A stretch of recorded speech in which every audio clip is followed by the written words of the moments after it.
On the faraway island of Salamasond, Yertle the turtle was king of the pond. A nice little pond. It was clean, it was neat. The water was warm, there was plenty to eat. The turtles had everything turtles might need, and they were all happy, quite happy indeed.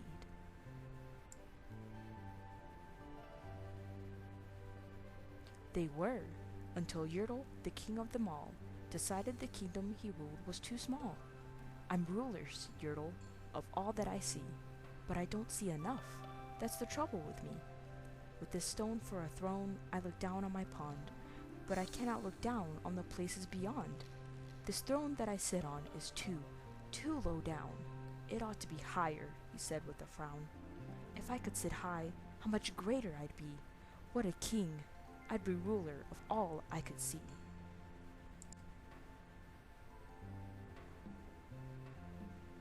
So Yertle, the Turtle King, lifted his hand, and Yertle, the Turtle King, gave a command.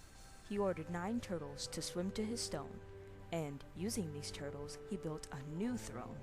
He made each turtle stand on one another's back, and he piled them all up in a 9-turtle stack. And then Yertle climbed up. He sat down on the pile. What a wonderful view! He could see most a mile.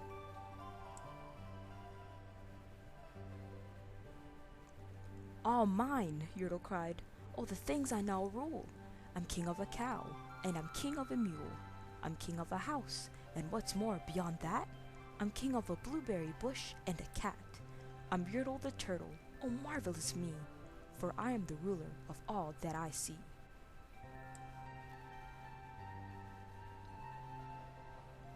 And all through that morning he sat there up high, saying over and over, "A great king am I," until long about noon.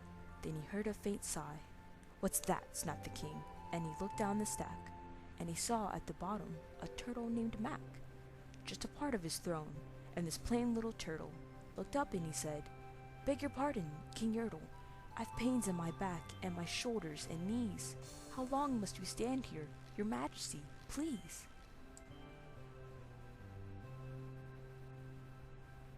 "Silence!" the king of the turtles barked back. "I'm king, and you're only a turtle named Mac.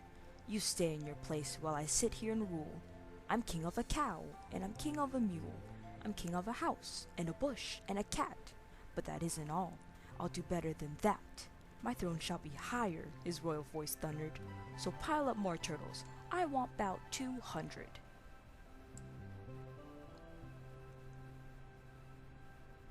"Turtles, more turtles!" he bellowed and brayed, and the turtles way down in the pond were afraid. They trembled, they shook, but they came, they obeyed. From all over the pond they came swimming by dozens, whole families of turtles, with uncles and cousins, and all of them stepped on the head of poor Mac. One after another they climbed up the stack.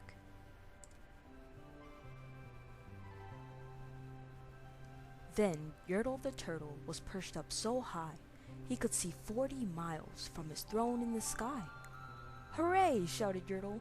"I'm king of the trees, I'm king of the birds, and I'm king of the bees. I'm king of the butterflies, king of the air. Ah me, what a throne, what a wonderful chair. I'm Yertle the turtle, oh marvelous me, for I am the ruler of all that I see."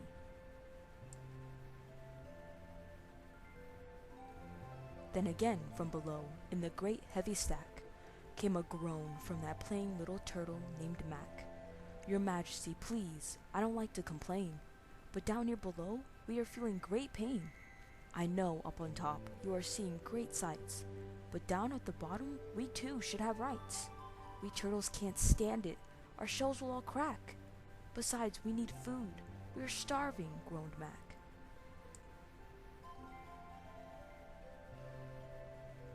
"You hush up your mouth," howled the mighty King Yertle.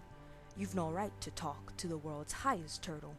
I rule from the clouds, over land, over sea. There's nothing, no nothing, that's higher than me."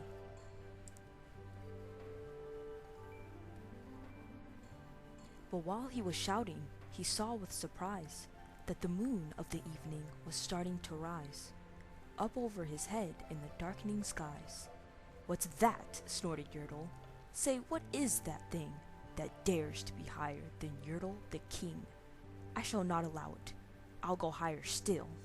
I'll build my throne higher. I can, and I will. I'll call some more turtles. I'll stack 'em to heaven.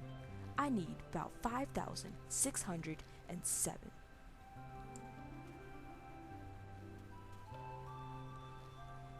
But as Yertle the Turtle King lifted his hand and started to order and give the command, that plain little turtle below in the stack, that plain little turtle whose name was just Mac, decided he'd taken enough, and he had. And that plain little lad got a little bit mad, and that plain little Mac did a plain little thing. He burped, and his burp shook the throne of the king.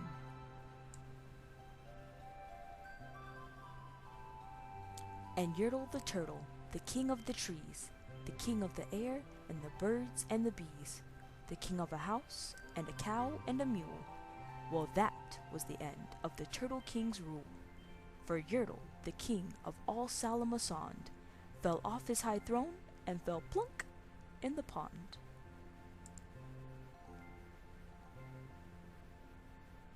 And today, the great Yertle, that marvelous he, is king of the mud. That is all he can see. And the turtles, of course, all the turtles are free, as turtles, and maybe all creatures should be.